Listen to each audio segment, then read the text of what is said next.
Olan olubdu Hüseyin neyze üstə başladı Kur'an.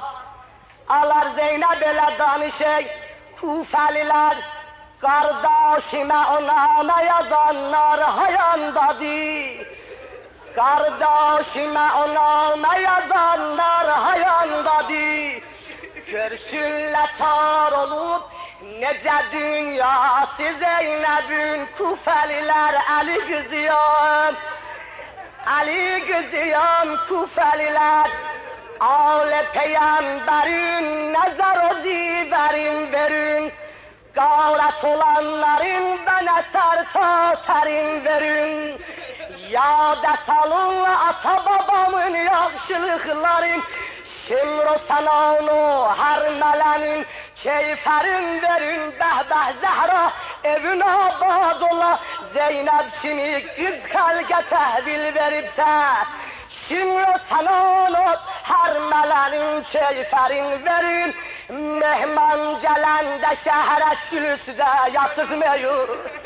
Hürmet edin yatağına, libasın ferin verin. Yusuf sifat zamanlarımız doğranıp bizim.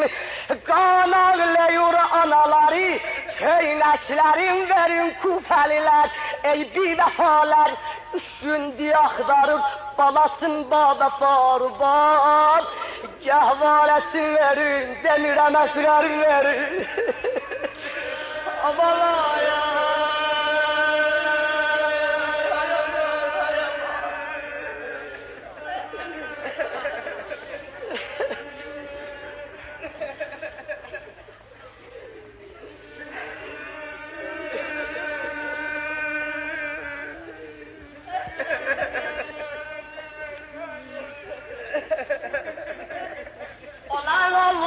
Hüseyin neyze üstte başladı Kur'an.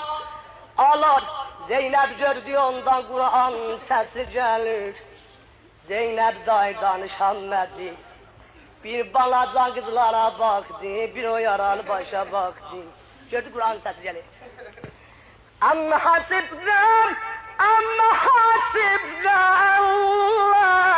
ashabal kahfi والوقيت